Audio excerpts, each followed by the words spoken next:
চাইছে বাংলাদেশের মন্দির আরো ভাঙ্গুক, হিন্দুদের উপর আরো অত্যাচার নেমে আনুক। हमको फायदा यहाँ पे हिंदू का, হিন্দুদের ভোটটাকে আমরা অটুট রাখতে হবে। ওখানকার ঘটনা যদি কমে যায় আমাদের লাভ হবে না, ওখানকার ঘটনাগুলো বাড়াতে হবে। কাজে এই প্রেক্ষিতে কোন যথার্থ ভূমিকা ভারত সরকার থেকে নেওয়া হয়নি। ভারত সরকারের তরফ থেকে ওখানকার রিলিজিয়াস মাইনরিটি যারা রয়েছেন তাদেরকে কোন ধরনের যথোপযুক্ত ব্যবস্থা নেওয়া হয়নি। বন্ধুরা জেনে যান, बिकॉज द रूलिंग पार्टी ये लोग चाहते हैं कि वहां पे हिंदू के ऊपर ज्यादा अत्याचार होने से हमको मुनाफा मिलेगा, ভোট में আমাদের মুনাফা মিলবে, ভোটের বাজার আমরা মার্ক করতে পারবো।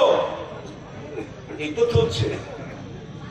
আজকে যে কালকে বিজয় দিবস গেল, পরশু দিন জানেন আর্মি হেডকোয়ার্টারে এই জেনারেল অরোরার নেতৃত্বে যে ছবিগুলো, এতগুলো ট্যাঙ্ক, প্রায় 90-92 হাজার পাকিস্তানি সৈন্য সারেন্ডার, आर्मी हेडक्वार्टर जो छवि ছিল, मोदी सरकार बोलती ये सब छवि उतार दो, नहीं चाहिए, ये अंग्रेजी का प्रचार हो रहा है, ये सब हटा दो वहां से। এই তো হচ্ছে। এরা ইতিহাসকে বিকৃত করতে চাইছে। They want to rewrite history তাদের সুবিধা অনুসারে। जो बंदा माफीनामा लिखता था उस वक्त स्वाधीनता आंदोलन के समय, वो बंदा हो गया वीर सावरकर।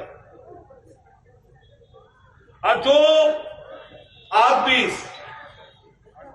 16 साल जेल में बिताया जवाहरलाल नेहरू, उसको छोटा करके दिखाने का कोशिश हमेशा हो रहा है बीजेपी की तरफ से।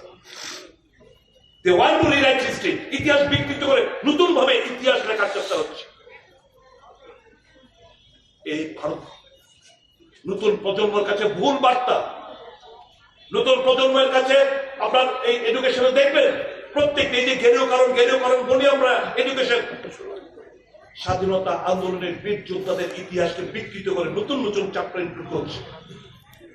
আসল তথ্যগুলো হিস্টোরিয়ানদের কোনো মতামত নেই।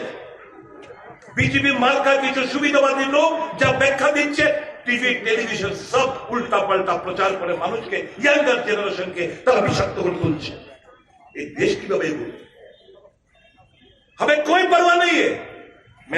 मैं तो कुछ देर के लिए बीजेपी के साथ था, मैं क्यों छोड़ के आया? मैं तो पावर में था। मेरे पास मैं बहुत कुछ बोलना चाहता हूं, लेकिन ठीक है, I know where I ought to have been. मैं क्यों छोड़ के आया? जब मेरे को बोला गया कि हर महीने एक कोटा दिया जाएगा, तुमको कोटा फुलफिल करना है, तो मैं छोड़ के आ गया।